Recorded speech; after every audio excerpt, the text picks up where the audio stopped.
Hey, welcome back to my channel and another slideshow here. I'm Cody, and today we're taking a look at NATO's expansion, as it's one of the few consistent reasons or justifications given for Russia's invasion of Ukraine that the West kind of accepts. I'm not going to say nearly universally by any means, but generally speaking, media types, whether it's mainstream or independent media, or just people on Twitter or YouTube, generally people in the West are more okay with this concept. So I wanted to take a look at it and see, is it self-inflicted or is it an actual existential crisis for the Russians? So why talk about this? Well, of course, the invasion of Ukraine's a big deal, but this has been something that Russia's been saying for a long time. And in particular, Putin's been one of the largest proponents of this concept.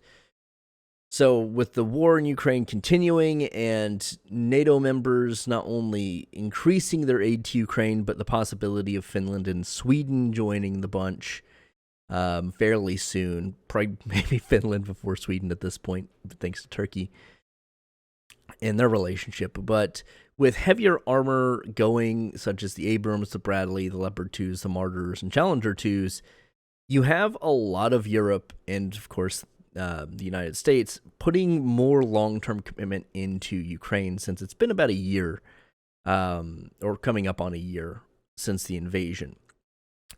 And this is really the only consistent claim the Russians have made that gets parroted back by some of the more reasonable people who speak on these topics.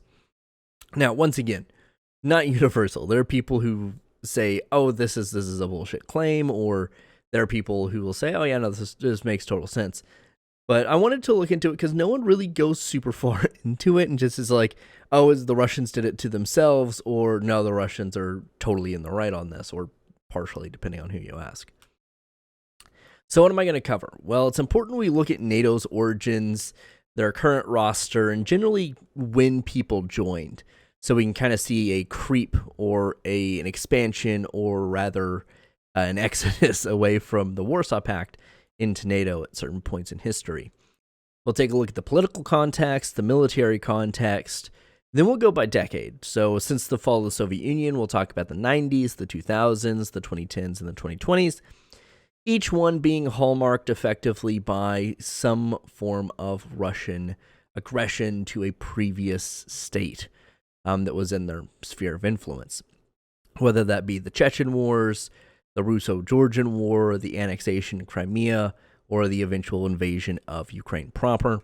We'll take a look at what I think is possible in the future, and then, of course, my credits and thanks and previews. So stick around to the end of the video if you want to see those things. Now, NATO's origin and growth. It's very important we understand where NATO started. So 1949, you see all the founding members: Belgium, Canada, Denmark, France, Iceland, Italy, Luxembourg, the Netherlands, Norway, Portugal, the US, and the UK. 1952 rolls around, Greece and Turkey join the bunch. 1955, at this point, would be West Germany. Wouldn't be the full German state proper because it's still split.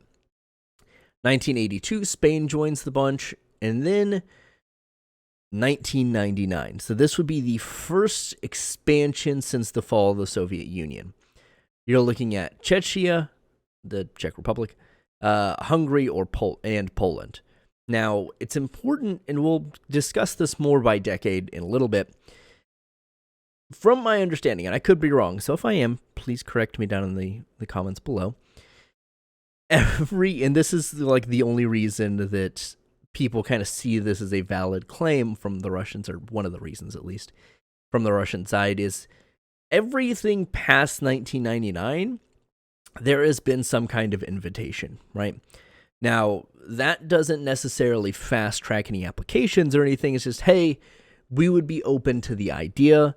Your populace still has to vote on it, either directly or via representative government. And then the rest of NATO has to be like, yeah, no, this is a good idea. And that's currently where we are with Finland and Sweden, with the Hungarians and Turks still holding up those applications. And the Swedes and the Turks are kind of a bit of an impasse right now, whereas Finland is more likely probably to see its application approved first. But regardless, this is the total list. And as you see, that makes up pretty much every European state that borders Russia, especially when Finland's in, save for Ukraine. So there's a lot of things going on there. There has been, especially since the fall of the Soviets, an expansion towards the east.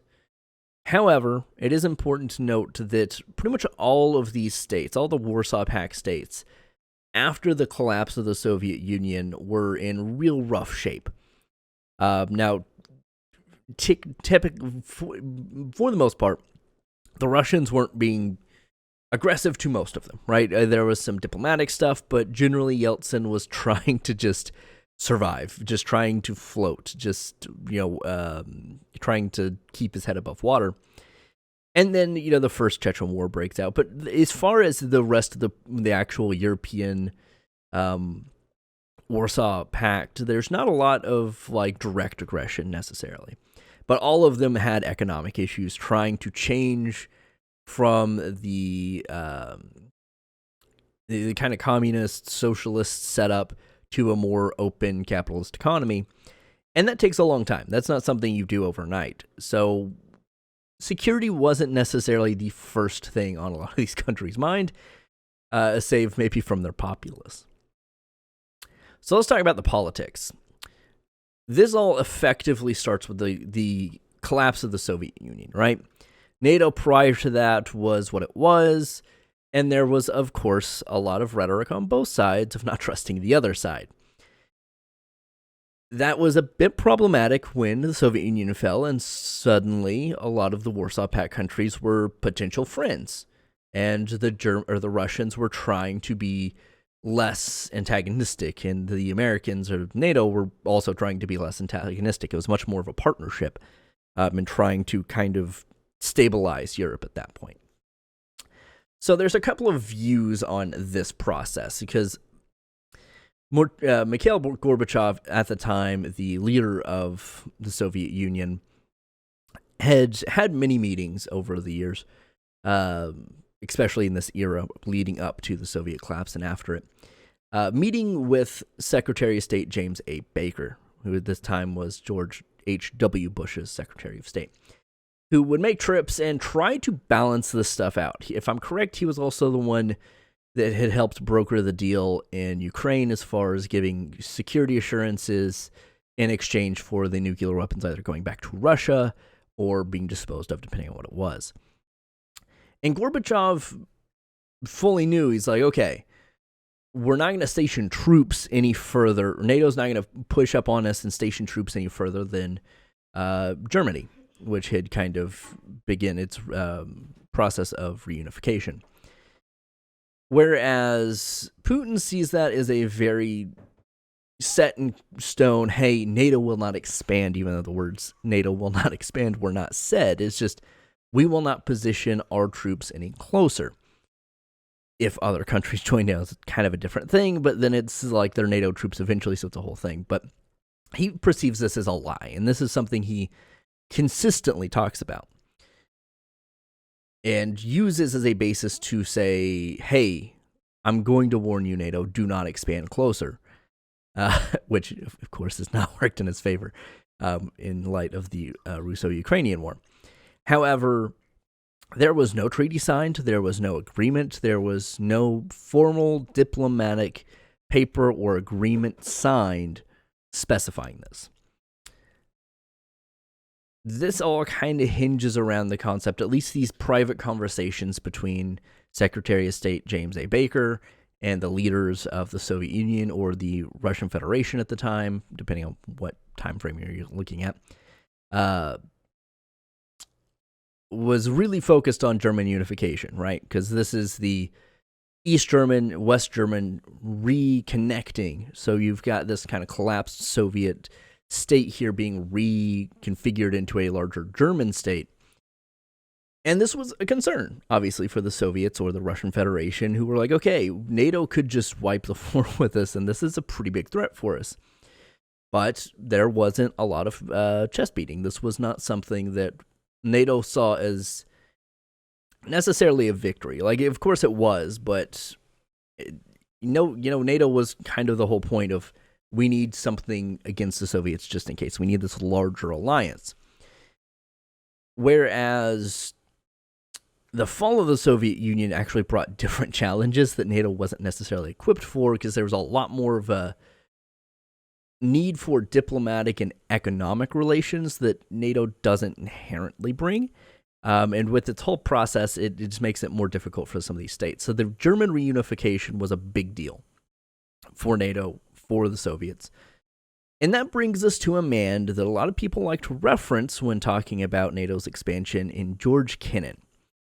George Kennan was a advisor to several different governments, U.S. governments, but different presidencies, in light of containing the Soviets. So he's been a thinker on this for a long, long, long time. And that was the idea. Instead of being really aggressive, is just try to contain the Soviets where they are, don't let them spread. And one of the quotes that gets thrown around a lot in his more recent things, because I'm actually not sure if he is still alive at this point, but he did just have a biography come out not too long ago, I think in the last year or two. But a lot of people like to point reference to the most fatal error of American policy in the entire post-Cold War era, in reference to NATO's expansion. He had warned that the Russian Federation would see this as an aggressive form of diplomacy, effectively, of you're adding more people to your military alliance that used to be in ours.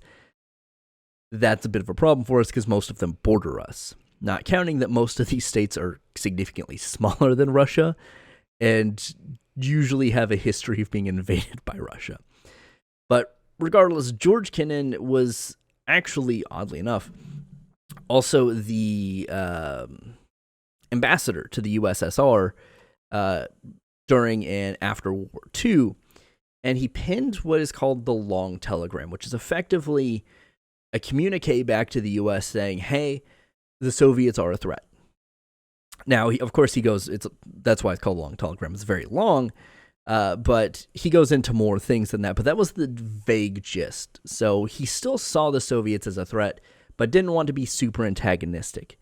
He saw that if we're antagonistic, it means the end of the world, so we want to contain them. We don't want to fight one-on-one. We don't want to lead to a nuclear escalation.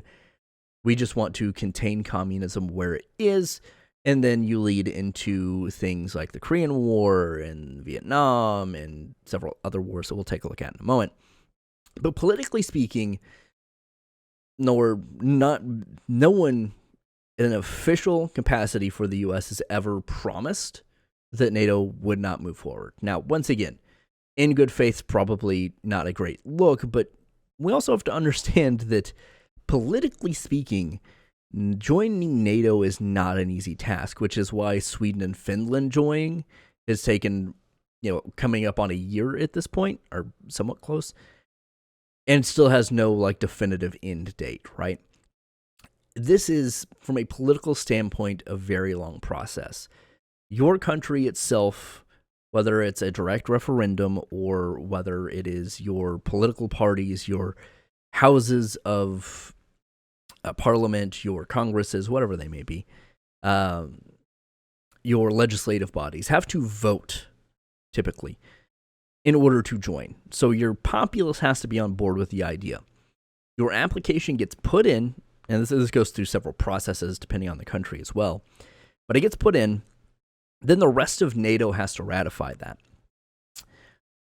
That usually means there's a lot of dealing in the background, because NATO is a very wide-ranging organization in terms of its political views, because it's not purely a political alliance, it's a military one. So you have countries like Turkey and like Hungary that are not as welcoming and don't really want to expand in some instances, especially depending on the country. But every country that has joined, regardless of whether or not NATO's invited them, has had to go through this process. So their populace is going to want it by at least a slim majority, but usually slightly more than that. And then NATO's got to be on board with it as well. And when I say that, I mean every country in NATO has got to be on board with it. So let's take a look at the kind of war timeline for some of the more major conflicts that would occur in this era. And for this, we have to pop back to post-World War II, because the proxy wars with the Soviets is a pretty important deal to talk about. So we see this whole containment strategy post-World War II. You see the Korean War, the Vietnam War, the crisis in the Congo. Then you have more direct intervention with the Soviet-Afghan War, and of course the U.S. making maybe not the best idea ever in supplying the Mujahideen with weapons, but also ends up being a big factor in leading the Soviets down a path of no return, effectively. And then you have the Iran-Iraq War, which is kind of the last major conflict that would happen, with kind of being capped with the invasion of Kuwait and then Operation Desert Storm, would be kind of the transition from post-World War II to post-Cold War. So post-Cold War, you get the end of Iran-Iraq effectively. Saddam Hussein invades Kuwait for funds and resources. International coalition, largely kind of a NATO-centric force, goes in and kicks the Iraqis out of Kuwait, Operation Desert Storm. Fall of the Soviet Union, a lot of problems come up as far as these new European countries, and then you have the Bosnian War and the Kosovo conflicts. So you have more direct intervention of NATO in this instance versus like a coalition. And this is slightly more, at least the region NATO is intended to operate in. Now, not necessarily in its role, obviously, because these were much more security and kind of like air campaigns versus like a formal ground war, effectively. But still, important to know that NATO is there kind of trying to piece things together in a very conflict-rich region, we'll say. Then you have the First and Second Chechen Wars. These would be wars that, much like the Soviet-Afghan War, were not something the Russians were super excited about. Not that any of them were excited about war, but there wasn't a lot of prideful takeaways. The First Chechen War ended in a very poor fashion for Yeltsin, with effectively defeat. Then Putin comes in right kind of as the Second Chechen War is kicking off, leads the country through that, and ends up, through some interesting diplomacy, ending that conflict with the Chechens effectively being a Russian puppet, putting the Kadyrovs in charge. Then you have 9/11, which changes the U.S. perspective on a lot of things. So you have the invasion of Afghanistan, Iraq. Then you have the Russo-Georgian War, which leads into the taking of Crimea and the start of the Luhansk and Donetsk People's Republics, kind of rebellion. And then you have post-Crimea, which would be the Nagorno-Karabakh conflict, also known as the Armenian-Azerbaijani War. So, you see kind of the fading of containment. You see a weird kind of refocusing of the U.S., but with NATO still trying to be the stabilizing force in the region, especially with all of these new post-Soviet states. You see the U.S. really refocus after 9/11, and you see a lot of kind of Russian getting away with stuff, effectively, with the Russo-Georgian War, the taking of Crimea, the backing of the Separatists in Luhansk and Donetsk, and then, of course, them kind of in a weird kind of proxy war type situation with the Armenian-Azerbaijani War. So let's start back in the 90s, because this is where all of this would kick off in terms of a more direct diplomatic sense. 1994, so wheel back. 1991, Soviet Union effectively collapses. Yeltsin is the president of the Russian Federation, and they move to a more democratic process and open up to the world largely, economically speaking, as well. 1994 rolls around, the First Chechen War happens.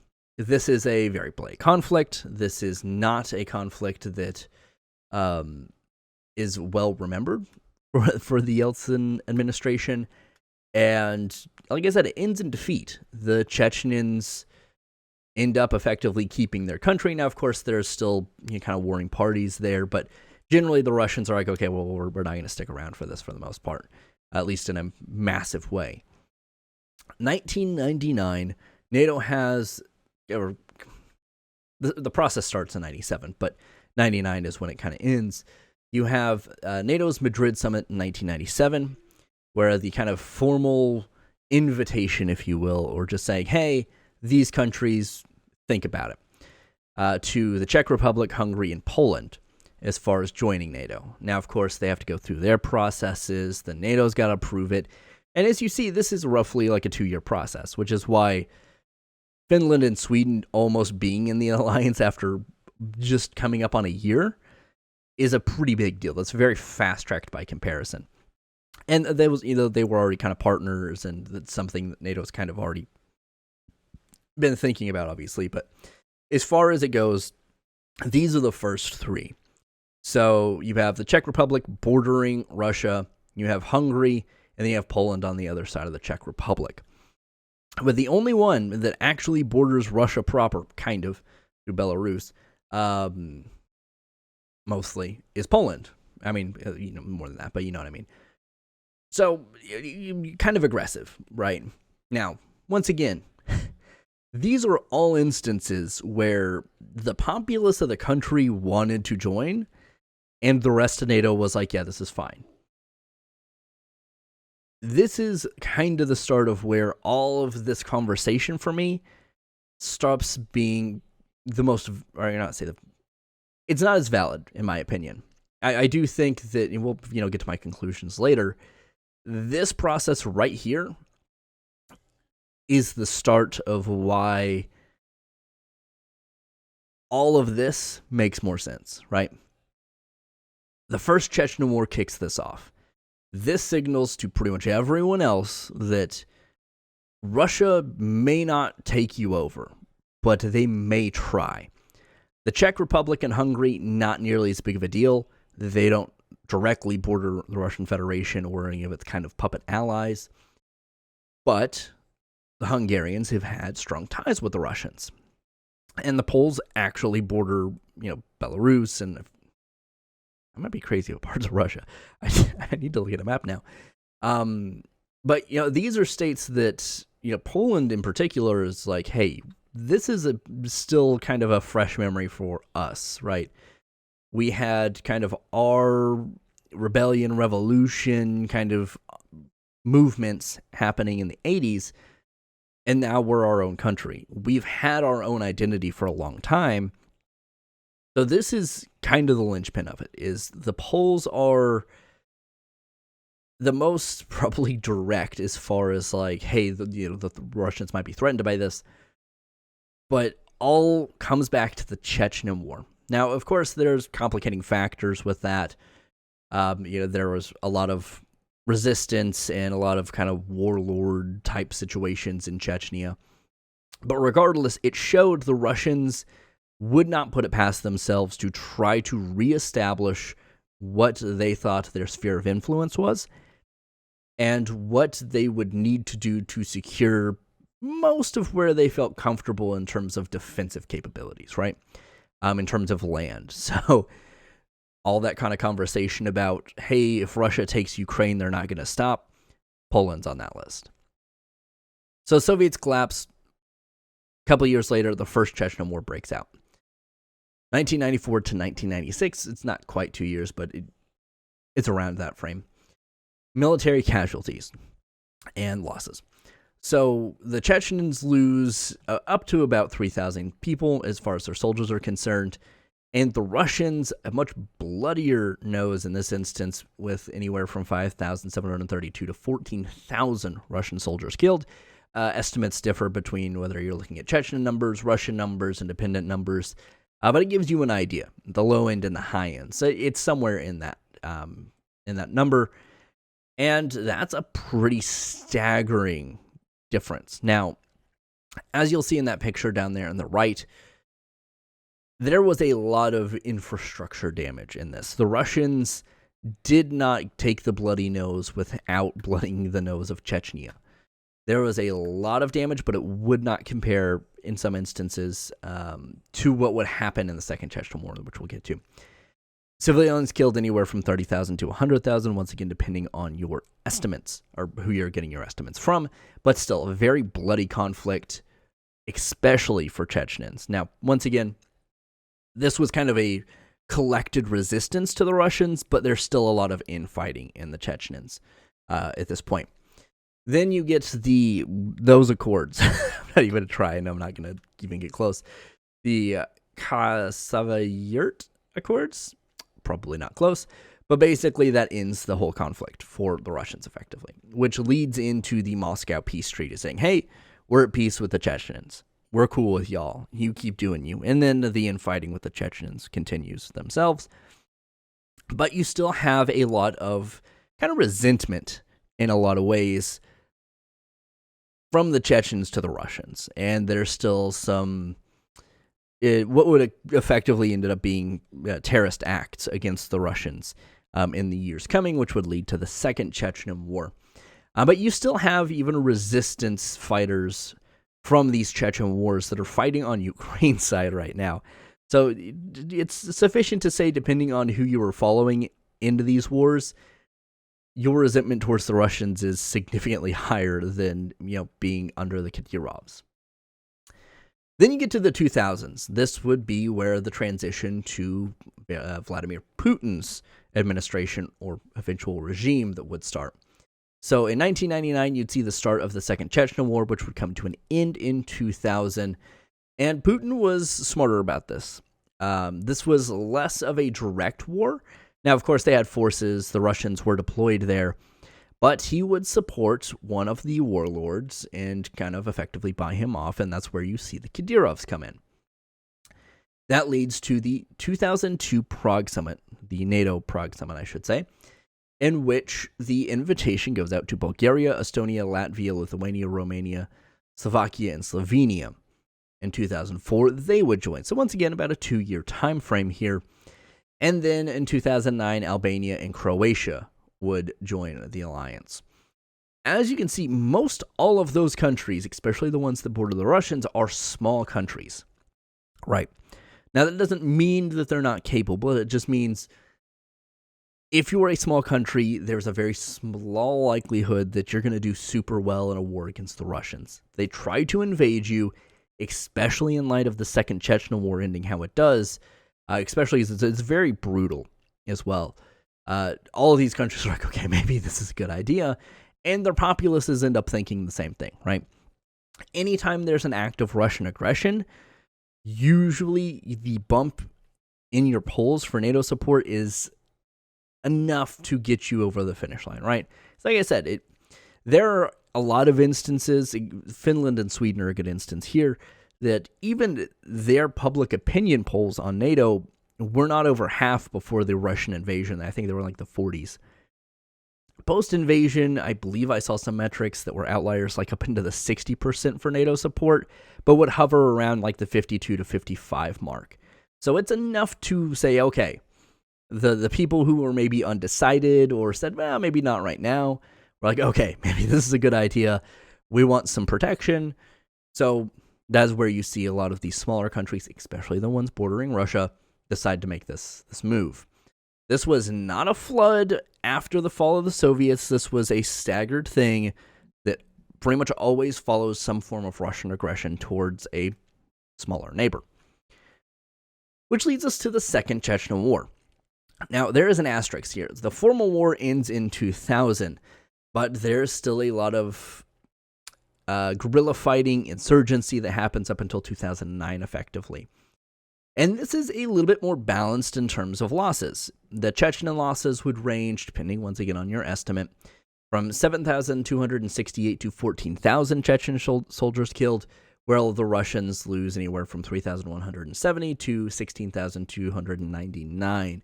So not nearly as one-sided in this instance. It's a little closer. The Russians still lose more people, but they are at this point kind of an invading force, which they see as kind of stabilizing, right? It's kind of the idea that they use. There's still a lot of infighting. There were some terrorist attacks against Russians in Russia, I should add. So they're like, hey, we're going to go do effectively what the U.S. would later do in Iraq and Afghanistan, or Afghanistan, rather. And that was kind of the start of this Putin regime that we see now. Civilians killed anywhere from 30,000 to 80,000, so still very devastating to the populations of the Chechens. And as you see there, the infrastructure, the actual buildings, the cities, much, much more heavily damaged than they were the first time. This was, especially with the infrastructure and kind of the terrorist acts, if you will, ends up being very problematic for the populace. Now, once again, guerrilla fighting, insurgency, very hard to track, and also, it's a complicated issue, I'll say that. I don't know a lot about the Chechen Wars. I know kind of just generally enough the basics to get me by.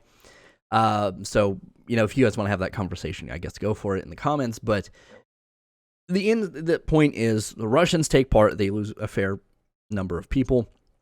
But the end of it is the Russian-backed regime under Ahmed Kadyrov, who would later pass power to his son, Ramzan Kadyrov, who is their current leader right now, the very popular Instagram and TikToker that people have seen, follow, or make fun of on TikTok, depending on who you are. Then we get to the 2010s. So we make this transition to kind of a refocus, right? The Americans have been in Iraq and Afghanistan for almost a decade at this point, and they focus more on the Asia Pacific as opposed to really doing anything with Europe, because Europe's got the EU. They're taking care of themselves. We don't really need to be involved as much, and you see kind of a wheeling back of American interest in European affairs. But 2008, so which kind of leads into the 2010s. This kind of peters out. But 2008 is a very short war, the Russo-Georgian War, and then you have the separatist regions of South Ossetia and Abkhazia. There we go. I was like, I knew how to say this word not too long ago. And that's kind of just not really a continuing conflict, but it is something that would directly influence what would happen with the Crimea or how the Russians would approach Crimea and the Luhansk and Donetsk People's Republic, which leads us into 2014 in those events. It's kind of very similar, right? The Russians do rock up in the Russo-Georgian War, but they do prop up these separatist regions, right? They don't go whole horse like they do with the Chechens, largely because they know with Georgia and with Ukraine, the general populace is not nearly as splintered and separated as it was in Chechnya. So you have to kind of take the areas that would work for you, these very heavily ethnic Russian areas that are very favorable to you, like South Ossetia, Abkhazia, Crimea, Donetsk, Luhansk. Now, that doesn't mean that everyone in these regions were pro-Russian, but you just had enough people there that you could start the resistance, if you will, or at least be able to kind of push back any kind of opposition. As kind of, not necessarily a direct result, but you would have President Bush in, I think, 2007, 2008, sometime in there, maybe it's 2009, make the comment of saying, hey, maybe the Georgians and the Ukrainians should join NATO. And that process effectively stopped there. There wasn't really anything that came up, and from my understanding, I don't think official applications ever got put in.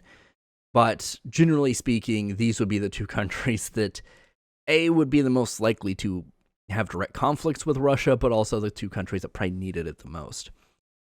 But you would see Montenegro and North Macedonia join the alliance in 2017 and 2020. The Russo-Georgian War would happen a very short order in 2008, which is why these casualty numbers here are pretty small. The Georgians would lose 180 soldiers, where the Russians, South Ossetians, and Abrazanis, yeah, I guess that's as close as I'm going to get, anywhere from 160 to 170. This was like, I think, a month, if that. I think it might have been less than that.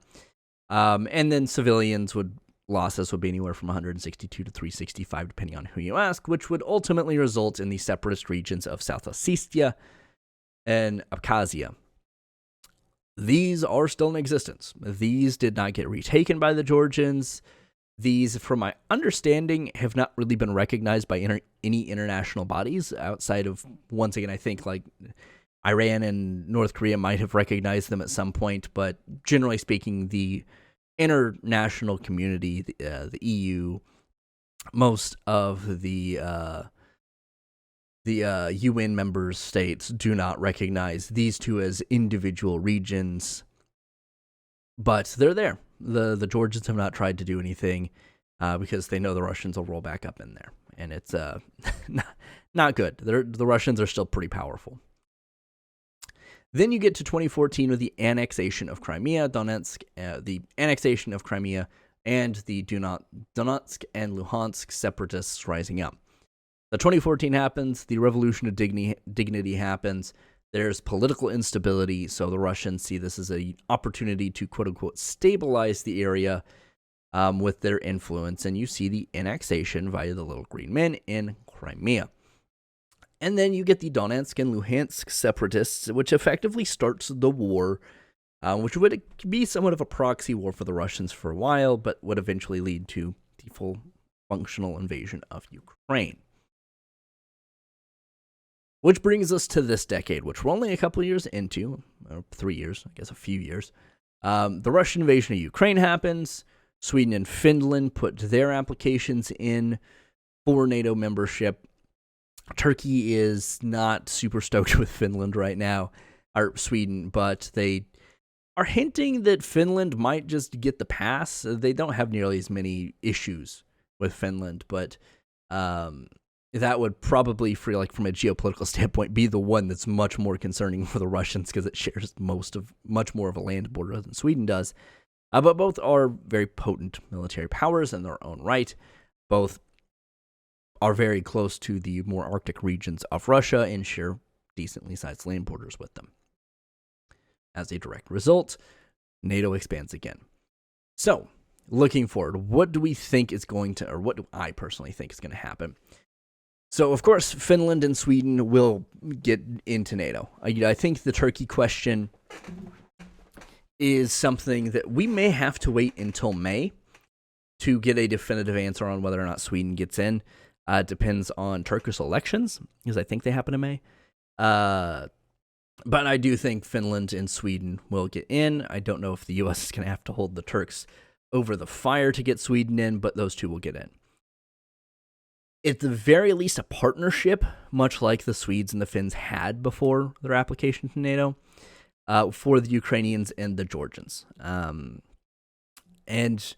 Bosnia is a whole nother thing that might, because I think they're the only other one that has like an outstanding application at the moment. But generally, as far as a Russian perspective is concerned, Ukraine and Georgia are the two big ones. Those would probably be the ones that would solidify this argument more for the Russians of saying NATO is directly expanding onto our borders. This is a threat to us. This is existential.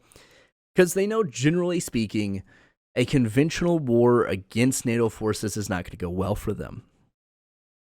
This is probably only going to become more prominent and more evident as time goes on in Ukraine, as more NATO weaponry gets into Ukraine, as more NATO-trained Ukrainian troops start hitting the field. But whether or not it's a full-on membership is hard to say, right? Because there is a lot of energy in the West to not make that narrative more accurate than it already is. So I don't know if that's going to happen. Finland's a massive one. If that kind of a land border gets added, with their history with the USSR and the Russians, it's only kind of a hop, skip, and a jump, logically speaking, to get the Ukrainians on board. The Georgians might be a bit more of a long shot there, but it's possible.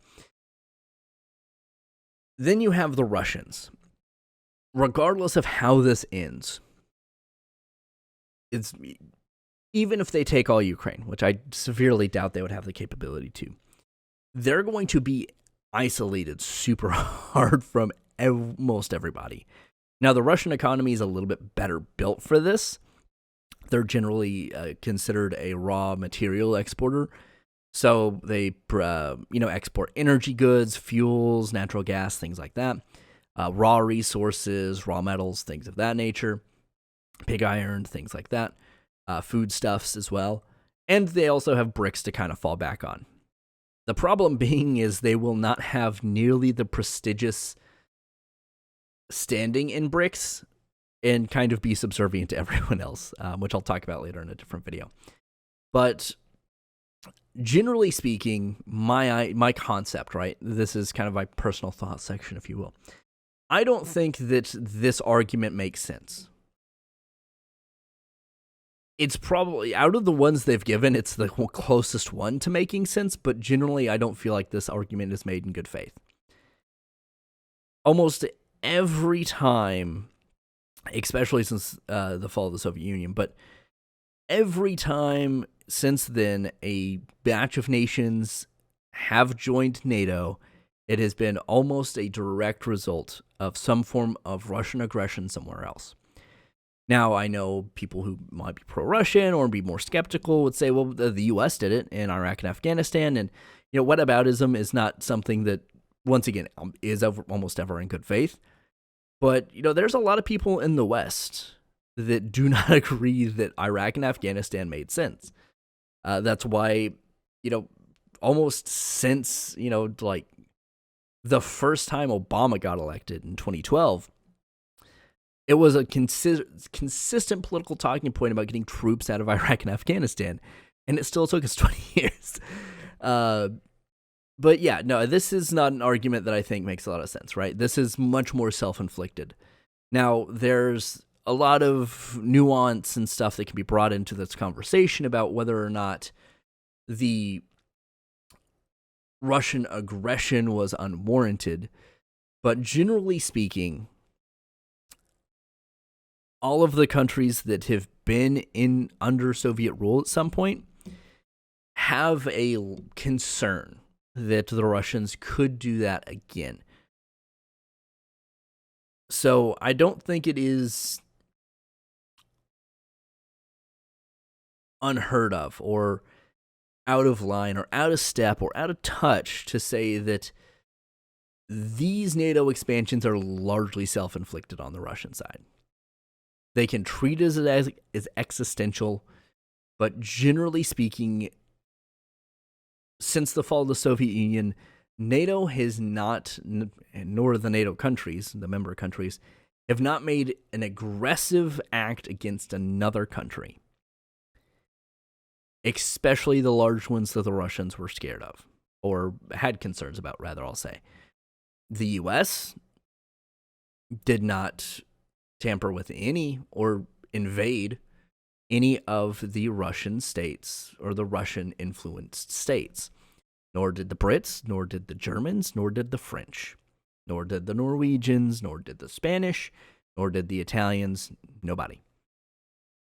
So these aggressive acts, I think, make this whole argument kind of moot from the Russian point. But once again, this is a very nuanced conversation that everyone can have a variety of views on. So some of my credits here. The Brookings Institute, or brookings.edu, has been super helpful. They had 2 articles. Did NATO promise not to enlarge? Gorbachev says no. And then the U.S. decision to enlarge NATO. How, when, why, and what happened. The Gorbachev one, of course, is Gorbachev's perspective. The other one is Kinnon's perspective. France24.com, did NATO betray, quote-unquote, Russia by expanding to the east? RT, Russia warned NATO leaders against expansion in 2001 and several times since. Of course, looking at wikis for just base statistics. And then, of course, YouTube channels that in some form or fashion have influenced me, right? So breaking points and the realignment are much more direct in this conversation with kind of the politics of it all and the whole NATO expansion thing. I think they've had some interesting takes that I don't necessarily agree with, but they do try to provide a variety of opinion. Operation Rooms, Perun, there we go. Battle Order, Anti-Marquee History, Laserpig, The Chieftain, Red Effect, Aviation, Military Aviation History, and Ward Carroll. And this would serve as a great stepping stone to the Russian Federation's fall from grace, which I'll talk about at some point in the future. I've got it kind of put together. I haven't recorded it yet, so expect it in the next several months. I don't know when exactly, but I will definitely go back and put a card at the beginning of this video for it, and same thing for that other video. But yeah, this will kind of be my perspective on how Russia will sit in all of its alliances moving forward, and if it will still be a big power player or if it'll fall to a more regionalized power. Anyway, those are my thoughts. Let me know in the comments down below how you stuck with me for 45 minutes, but also what you think. Is this a valid argument the Russians can make, or was NATO expansion largely done because of Russian aggression? I've been Cody. Thanks for sticking with me. I'll see you in the next one.